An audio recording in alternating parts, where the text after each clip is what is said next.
loud. All right, welcome to Contracts 2.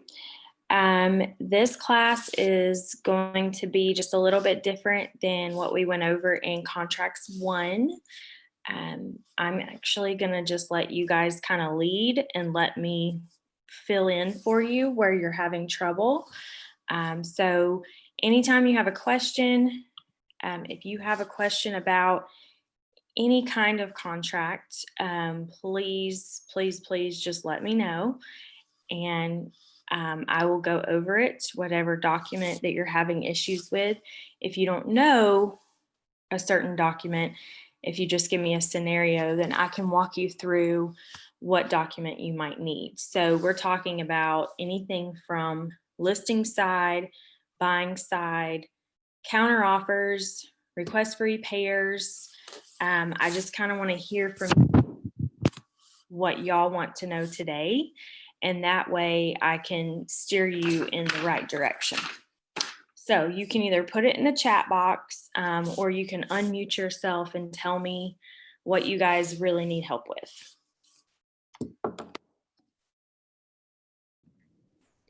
Can you just generally go over counter offers? Like, I know in the previous class that you like agents can sometimes just simply text each other's, but when it comes to actually changing the contract itself, where do you make those changes? Sure. So first of all, counter offers, whenever you're dealing with, we're going to go on the scenario as if we are all representing a buyer in this scenario, okay? Say you submit an offer to the seller. The seller comes back with a counter offer. There is a counter offer form in .loop. If you look under, let me share my screen with you guys.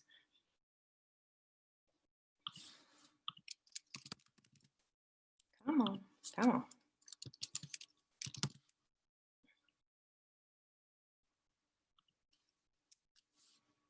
Come on. Okay, if you will go up in .loop, and if you click add document and you go to templates, then you will go to additional contract docs folder. Now that I say that, they probably moved it. Okay, the counter offer. That is what you'll need whenever you go and you are countering. Now, a counter offer does not mean that you're putting all the contract terms on this sheet of paper. You are only countering what the seller or purchaser are not agreeing to at that moment. So for instance, say you submit an offer for $270 and the seller comes back and says, and you want 0 closing, you want a 30-day close, you want a home warranty, you want the refrigerator, and the seller said, okay, I'll give you the home warranty and I'll give you the refrigerator. However, I'm not going to take $270, I want $280. Then on this form, the only thing you have to put on there is purchase price, because the only thing you're countering is the purchase price. So you put purchase price to be $280. And that's how you fill out a counter offer. So the counter offer, you still have to have the original offer. So for instance, when you are representing a seller and the seller receives an offer and they want to counter it, that's perfectly fine. However, they still have to sign the original offer that came in. It's very confusing to people because they're like, but I'm not accepting the offer. Why should I have to sign? Well, you have to sign because you're not most of the time countering every single thing in the contract. So you have to initial the items, of course, that you are accepting. So if you have a seller, they go through here and they initial everything, just like they are accepting the offer until until we get to the very last page. Do y'all see where it says accepts, rejects, or counters? They would initial the counter box instead of the accepts box.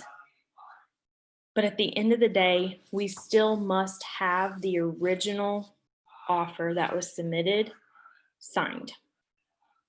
Does everybody understand? Yes. Okay, did that answer your question? Yes, it did. Okay. Yeah, so that's how you do a counter offer. And you could literally have, you could have an unlimited amount of counter offers back and forth. We used to see that a lot. Now with the market being so tight, we're not seeing quite as many, but you can also see counters. So go back and forth a pretty good bit. So hang on just a second.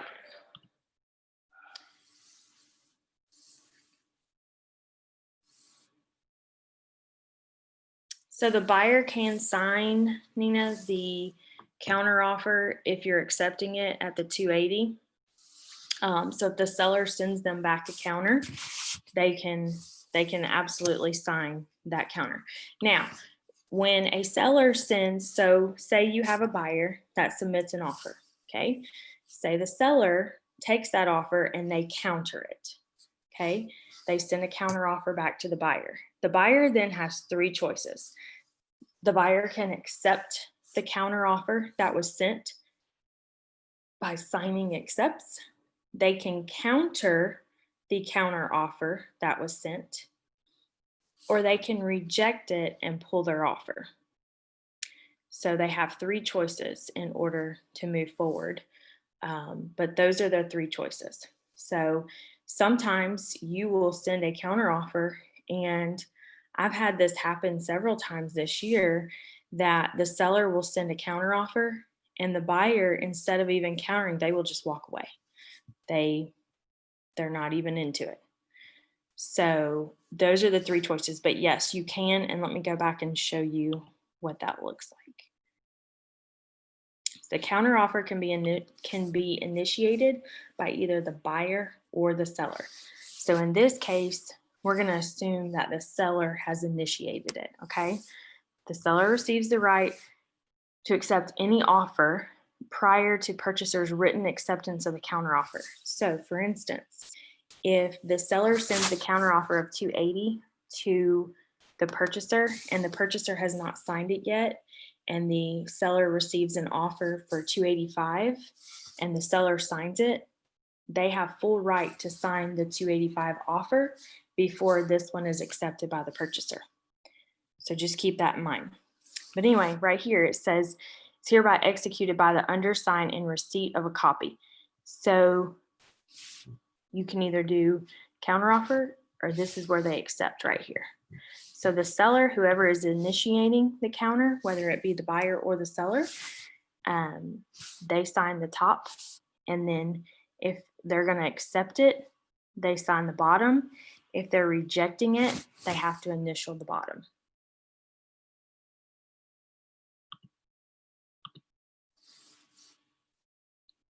So the earnest money, it's not into play yet because you do not have a actual contract. So earnest money is not deposited until we have an actual contract on the property. That means everybody has signed. So the earnest money is basically null and void at that point. You can't take earnest money or anything like that until you have a contract. So if you're just going back and forth on paper between two parties, that doesn't mean anything until we have an accepted contract.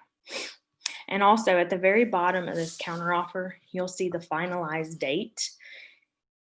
If you are the listing agent, make sure that you have signed that finalized date on the counter. If you have a counteroffer form, make sure it's signed.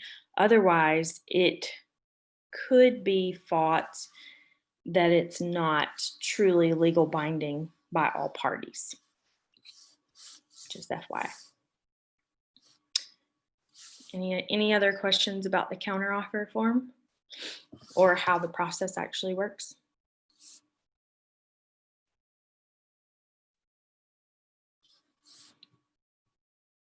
You good?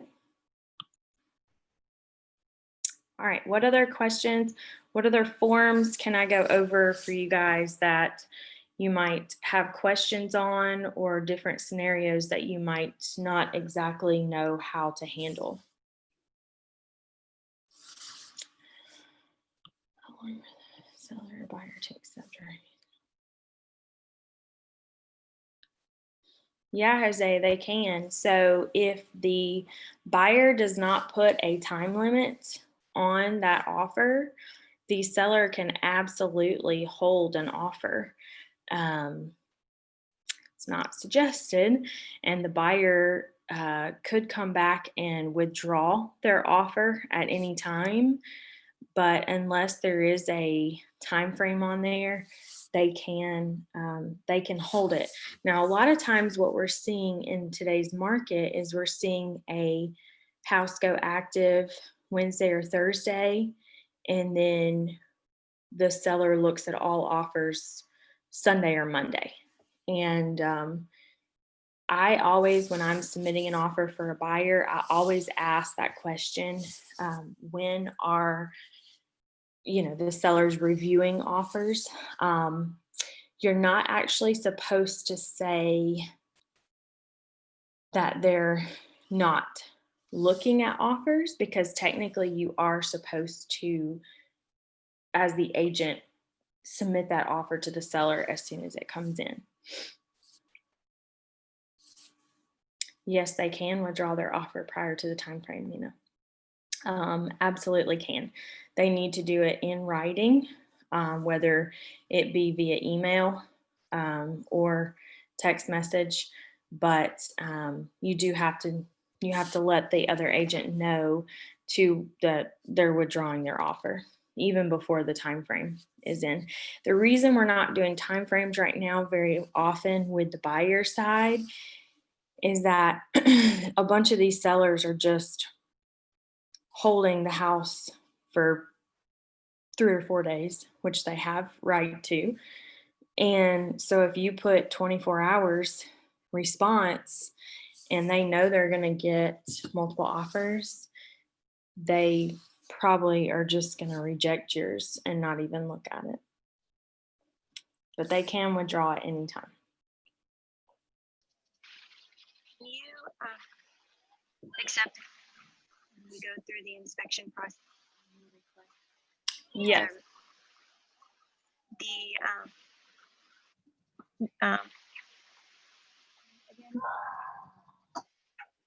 If doesn't want to repair anything, or the buyer, I don't know, just like, does it create another counter offer situation that changes the price? Or So just inspection in general with request for repairs? right, Okay. if the seller doesn't want to fix anything and the buyer's like, well, give me money off or something like that. Okay. Inspection process. Once, and I'll just start kind of at the beginning, what happens once you go under contract. So normally on this inspection addendum, normally we put 10 working days. Hang on just a second. Let me get all these, I'm trying to get all the chat and everything.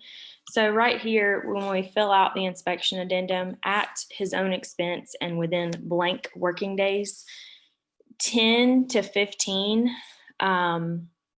Sellers don't typically like to see 15, but I will tell you, I got a house under contract yesterday, and the earliest home inspection I could get was for December 1st. And it is, what day is it? Like the 18th? Yeah, it's the 18th. That was the earliest inspection date I could get.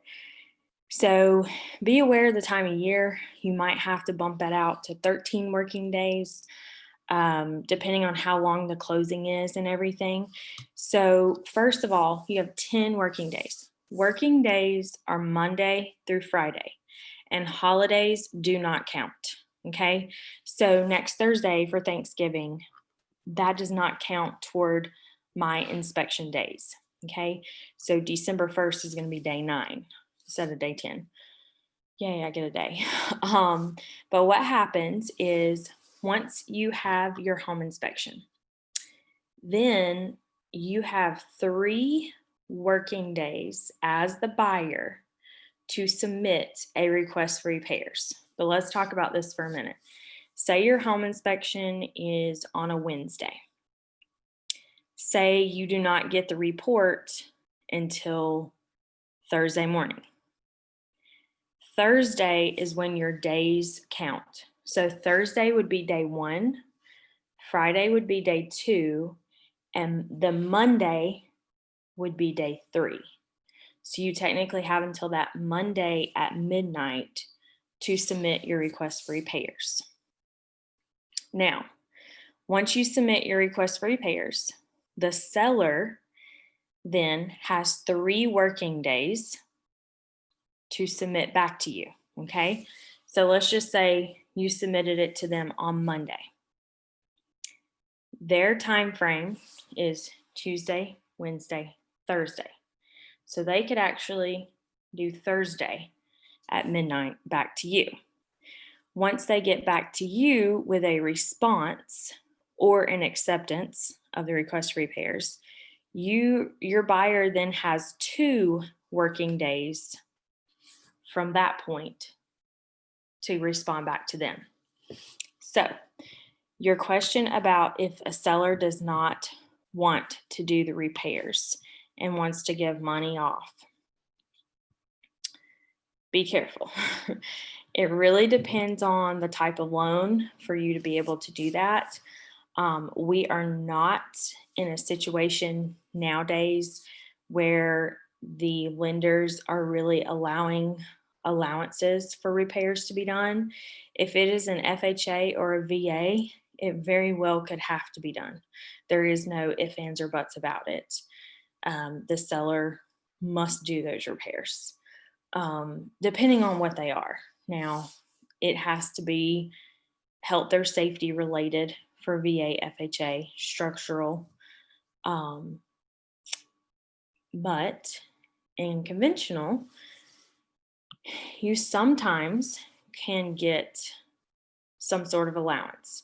Now, when I would say an allowance, I would either, that's not the seller giving the buyer, let's just say it's $2,000. That's not the seller giving the buyer $2,000 cash.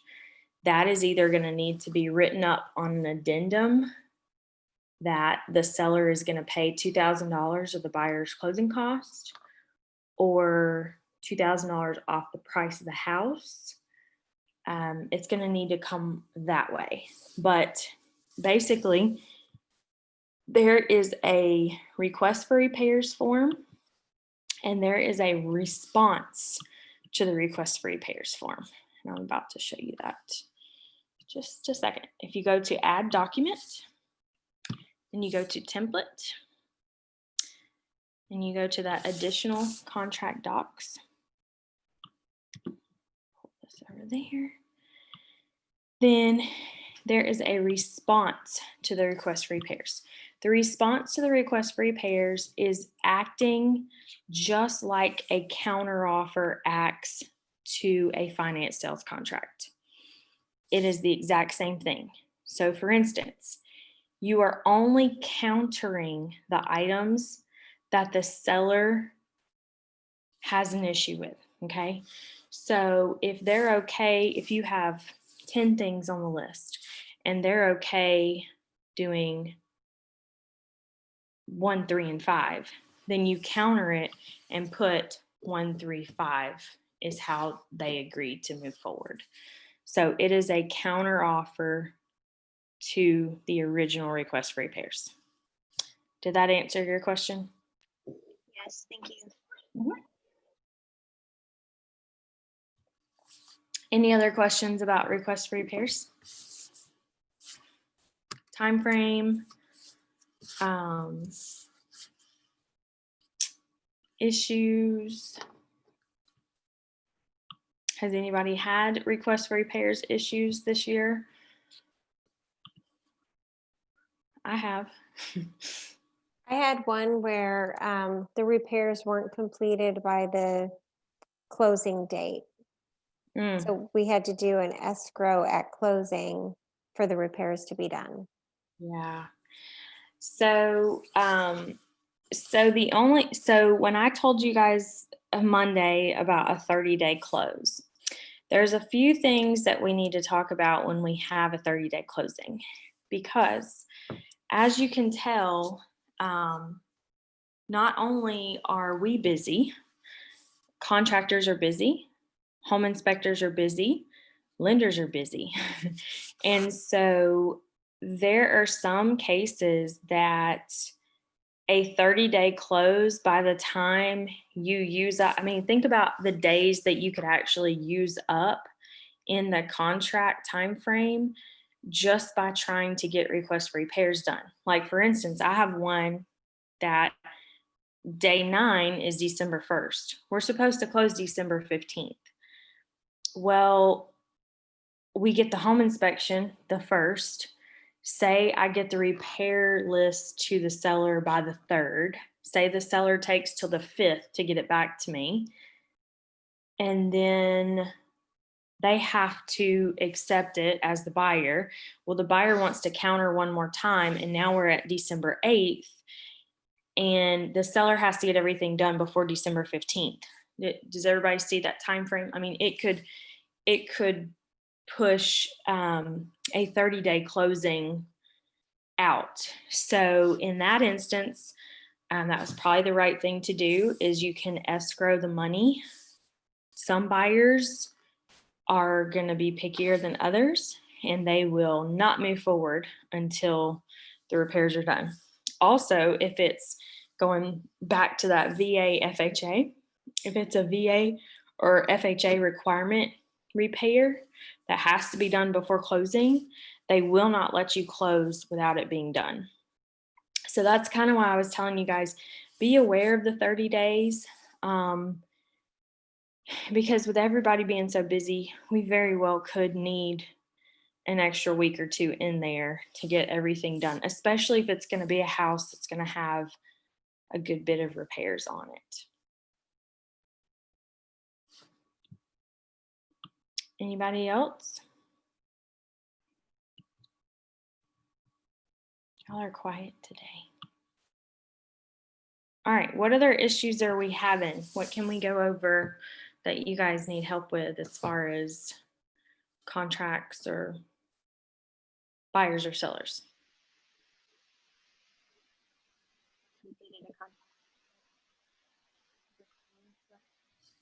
Can the buyer, if they don't do it in the contract void, or is it a breach of contract?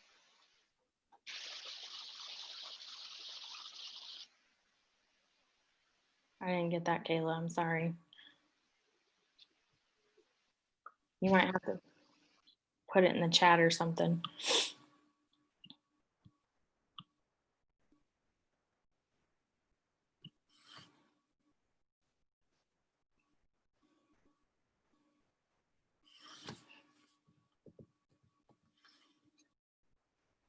Uh-oh. Did we lose it? I still have audio, right? Everybody can still hear me, right? So I am really new. So I don't have any clients yet. I haven't actually written a contract or anything yet. But can you just kind of show me, once I do get a client, what additional web pages I will need to go to research the lot and block, or research and verify that the seller is actually the owner of the house for the title and everything? Can you walk me through that? Yes, I can.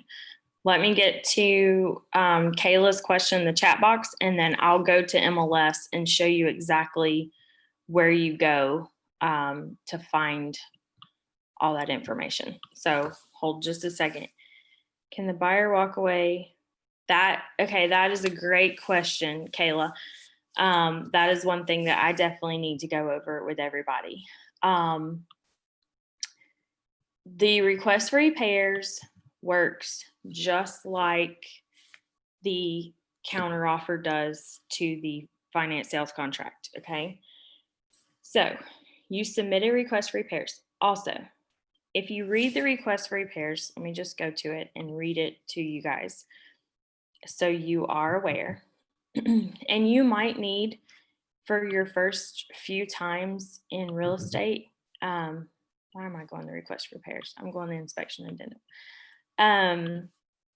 You might need somebody more experienced to help you write your request for repairs. There's nothing wrong with that, okay?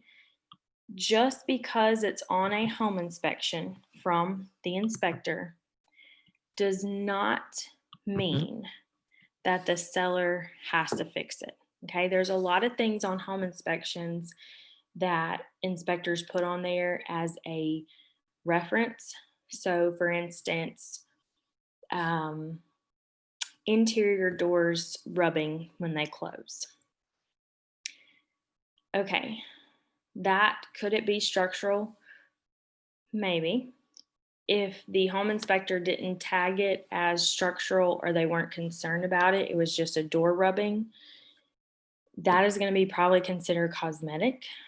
It has to be a major defect, okay? When you get to request for repairs, that is not the time for the buyer to go in and notice paint chips on the wall, notice scratches on the cabinets. If there's a window glass that's scratched, if the tub is scratched, anything like that is not going to be considered a normal repair, okay? It must be a major defect and or hazardous condition. What does that mean? Well, that means a major defect threatens the structural integrity of the house or shortens the lifespan. A hazardous condition is one that threatens your health or safety. So, for instance, radon is a health and safety issue. If there's a broken window glass, that can be a safety issue.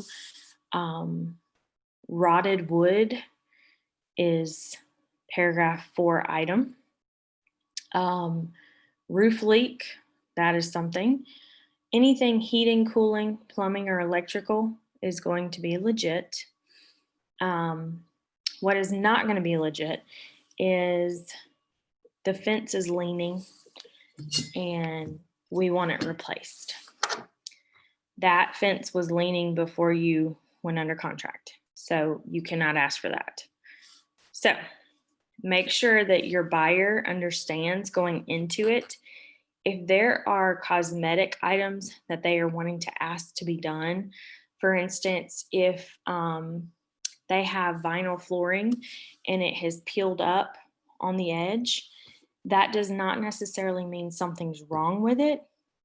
It might have just come up, okay? That was there when they first saw it. If they are concerned about it, they need to ask at time of contract for that to be addressed versus waiting until the request for repairs is submitted. So it must be a major defect, okay? That's what we're getting at. Okay, now to the request for repairs part on everything. The buyer submits a request for repairs, okay? The seller does not agree to all the repairs on the list, and the seller sends back a response to the request for repairs, which is a counteroffer. The buyer then has 3 choices. Choice number 1, accept the response to request for repairs, counter the response to request for repairs, or ask for a mutual release from the contract. Now, the breach of contract gets a little bit more complicated because if the buyer is walking away, I'll give y'all an example that happened to me earlier this year, okay? It's a true example. We submitted a request for repairs and, well, I've had a lot of these this year. Thank you. My husband just reminded me, I've had several of these, but I'm just going to give you one example. I had a buyer submit a request for repairs, and there was a rat infestation in the attic. Okay. So that is obviously health or safety, right? I think we can all agree that a rat issue could be health or safety for sure. So the seller responds back to the request for repairs. They were going to take care of the rat issue, but there were several things they weren't going to take care of. One was the chimney that was rotted on the outside and leaking inside. One was a rotted window. And when I mean rotted window, I mean the wood was so soft around the window that the home inspector's like finger went through it when he was inspecting. And then there were like 2 or 3 other things.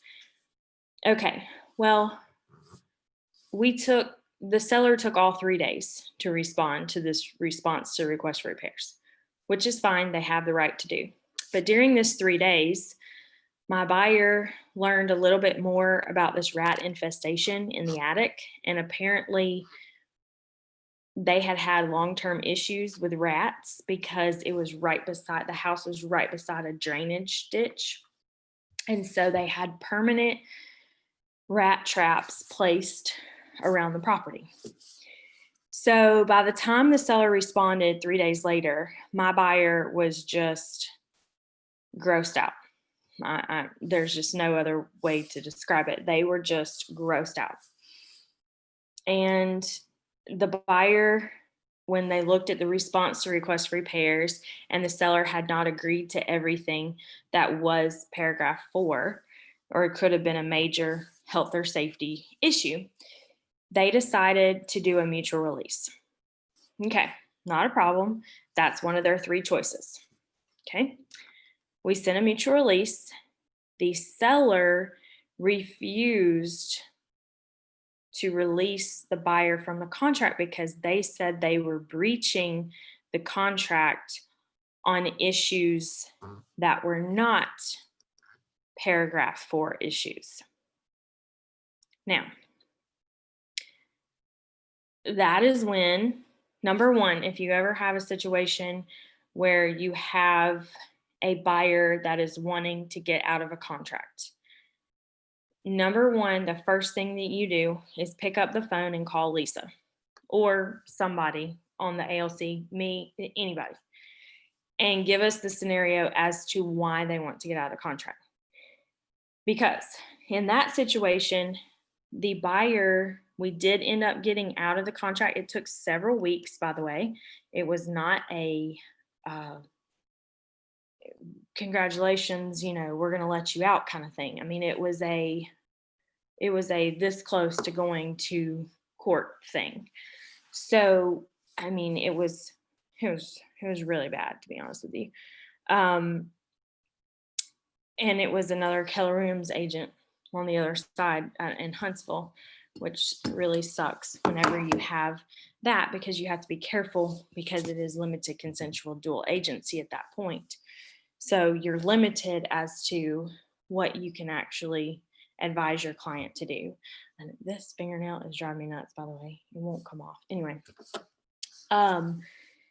But we ended up getting that buyer out of the contract because we did feel, after getting the attorneys involved, Lisa involved, everybody involved, we did feel that the buyer had a right to walk away because of the items that were not being done.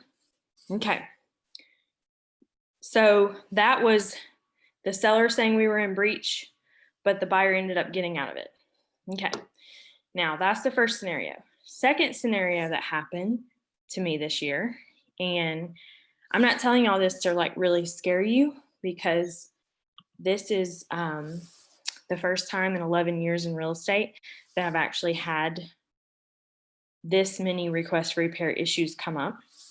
But the second scenario was I had a buyer that put in an offer on a house. We had literally about 30 minutes to put in an offer. They already had an offer, and she gave me, it was like a 30, 45-minute time frame to get an offer in on this house. My buyer loved it. We saw it. She was like, let's do it. I got to have this house. It's so pretty. We went over list price, got it under contract. Went to the home inspection. When we got to the home inspection, the seller had sold all of their furniture. And I don't mean just like a piece here or there. I mean, like, the house was empty. They sold all their beds. They were sleeping on the floor on mattresses. And we had only been under contract for about 8 days at that point. I mean, it wasn't that long. And the buyer got there. She wanted to buy the furniture, and she was waiting to the home inspection to be able to look at it and tell the seller which items that she wanted. Okay. Well, she goes and sees that the seller has sold all their furniture out from underneath her, is what she said.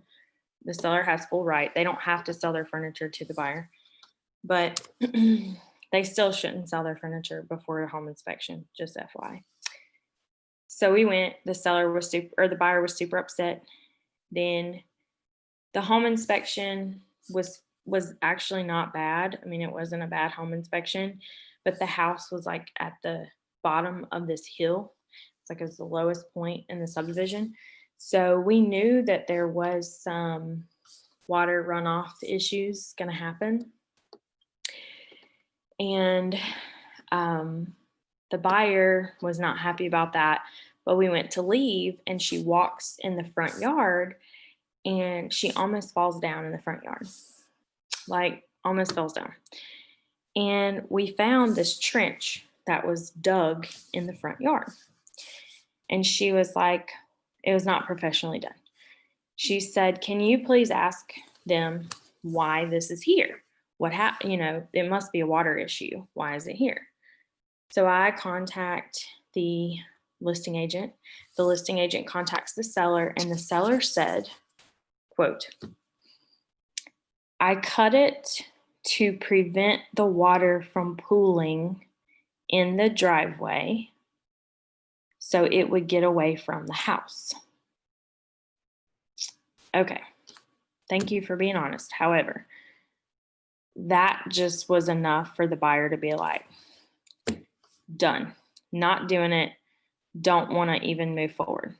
Well, at this point, when you have a home inspection, you are by contract you have to give the seller a chance to correct the items that could be wrong. Okay, if you don't give the seller a chance to correct the items, the buyer is technically in breach of the contract. Okay, well, the buyer had $4,000 in earnest money. Okay, that's a pretty good bit of money. I mean, I don't know about y'all, but for me, that's a lot of money. So they have $4,000 in earnest money. And we submitted a mutual release. She would not let me submit a request for repairs because she said, what if they sign the request for repairs? And I said, if they sign the request for repairs, then you're, obligated to pretty much buy the house unless you breach the contract. She said, I'm not buying this house. I don't want it. I said, okay. So we submitted the mutual release offering the $4,000 in earnest money to the seller. Notice what I just said. The buyer is offering $4,000 to the seller. Okay. Seller comes back. No, they've sold all their furniture. This is a terrible emotional situation for them. Not going to happen. It's not working, blah, blah. Well, I know good and well my girl is in complete breach of contract, because if you don't even submit a request for repairs, complete breach of contract right there. So I got attorneys involved. We talked it out, and she agreed, because she said, if they're going to sue me, then she didn't want to buy the house as is. She wanted to be able to at least get some repairs done that were legit. So I wrote up a request for repairs. I'll have to show it to you all one day. It was very impressive. Like there was a small crack in the floor, and I had like structural engineer in there. There were no weep holes. So we had, this sealant that had to be sprayed on the brick. And it was the best request for repairs that I've ever written in my life. Okay. And it was one that if you normally would submit it, the seller would laugh in your face and just walk away because they ain't going to do it. A geothermal engineer to look at, all the draining and stuff. It was so bad. Anyway, we submit it and the seller signs it because they know at this point she wants out, but they know that if they sign it, then they are giving her the right to get her earnest money back because there were paragraph 4A items on the request for repairs. So then we do that, and then we resubmit the mutual release. I say, she still wants out of the contract, blah, blah, blah. She's not wanting to move forward. There's that. Well, they come back and they want $10,000 for the buyer to get out of the contract. That's what they said their damages are. So the buyer's like, I'm not paying $10,000. We'll just go to court if that's what, is going to happen. So we went back and forth for several days. Finally, the seller came back. The buyer came back with an offer and said, the highest I will pay you is $5,000, the $4,000 in earnest money, plus an additional $1,000 to get out of this contract, if you will let me out of the contract. And the seller ended up taking $5,000 to let them out of the contract. So that is two different scenarios for you, Kayla, that talk about breach of contract. And the first one ended up being in favor of the buyer and they got their earnest money back. But the second one ended up paying $5,000 just to be able to get out of a contract that she didn't want to be in at that point. But she would have been in breach of contract. Had that ever have gone to court, she would have completely lost. There's no ifs, ands, or buts about it. She would have never won or anything. So she knew that she was in breach of contract. So if that happens, call one of us, call Lisa, get her involved. Do not wait by any stretch. It gets worse if you wait on stuff like that. So do not wait.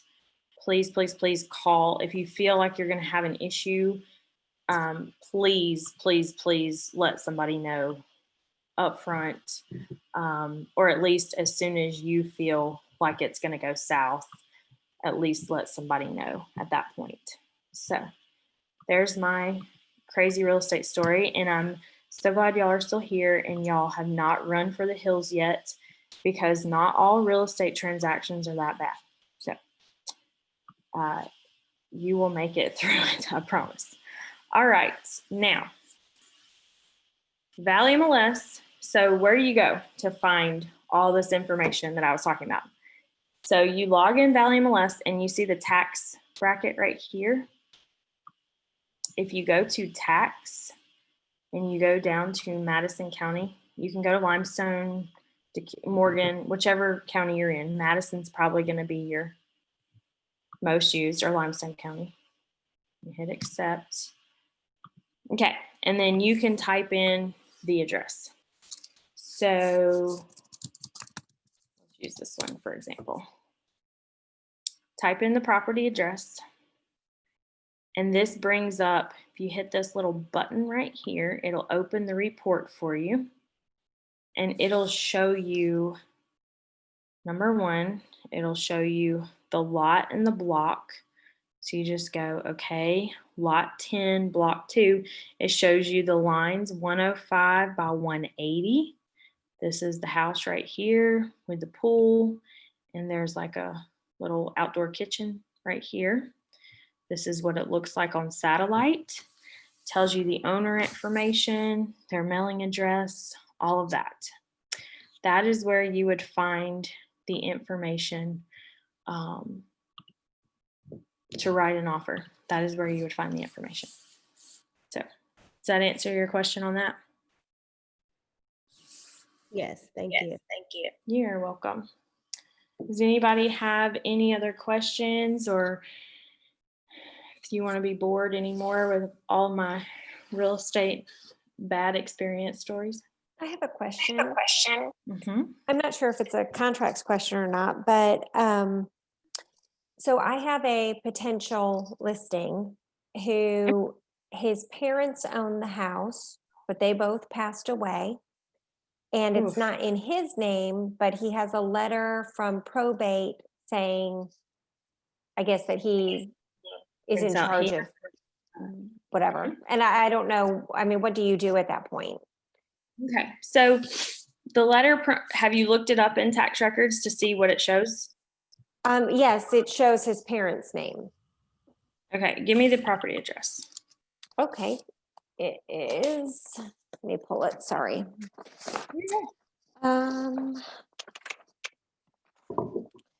It is 730 Bluewood Drive, Southeast. It's Bluewood is one word, I believe. Here.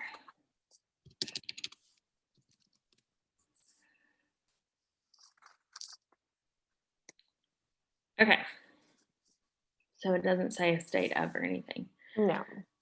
So it is more than likely going to be, as long as he has the letter from probate, then he's good, okay? Showing that he is in charge of selling the estate. But it would then go into the estate of Robert and Sandra Austin. Okay. Okay, and then he would sign as is he the sole? He Like, is. he in charge? Okay, okay. So there's no other siblings that you have to like get, signed and whatever. No. But it would just be the estate of and their names, and then he would sign as the person in charge of the estate. So on the listing, would I put his name as owner? Or do you put estate of? Usually put estate of. Okay. Yeah, you usually put estate of because technically the deed is still in their name. So you can't technically call him the seller because the deed is not in his name. So the deed would still be, so at closing, don't tell him this, but at closing, he's gonna have to sign their name by attorney in fact, his name. He's gonna have to sign for them by himself, as representation for them. So it's gonna be a lot of paperwork for him. So the letters. Oh, I'm echoing, sorry. I have, it's letters of testamentary, and they don't specifically state the address or anything. It just says that they both start with the will of so-and-so having been duly admitted to the record of said county, letters testamentary are hereby granted to, and then him. Yep. Is that what it's supposed to say? Should it list like their address and everything? Because it doesn't say that. I don't think it should, but what you can do is you can call Michael Radowski's office and ask for Valerie. So call 256-534-4571, ask for Valerie, or you can call Tiffany with Capital Title and just let them know that you are Keller Williams agent.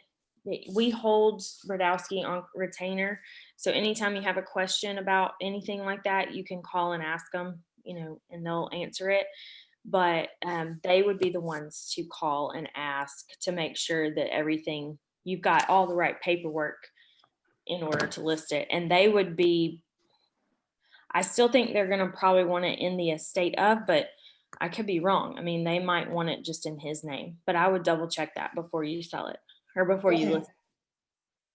All right, thank you. Yeah, no problem. Does anybody have any other questions about anything that I can answer before we hop off of here?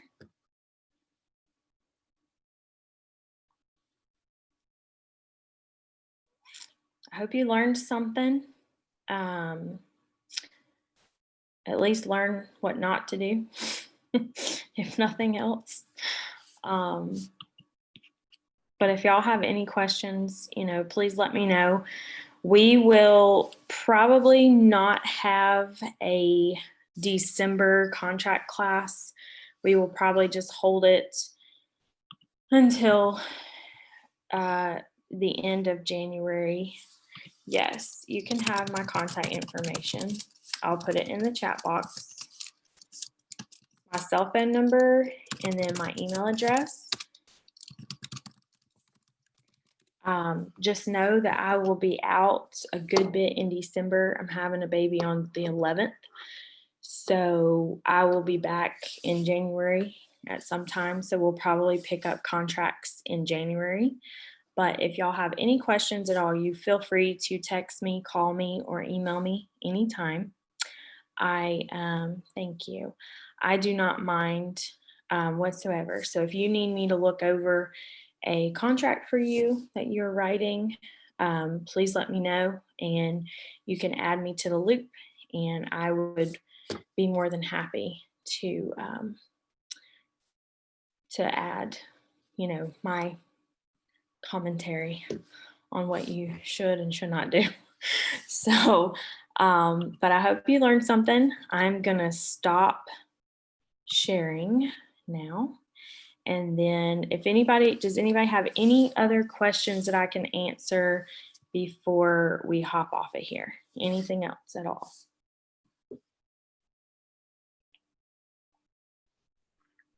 Yes, I'm still drinking coffee at 11 a.m. because that's how I roll these days. All right. If you have any questions, let me know. I'd be more than happy to help. I'm going to stop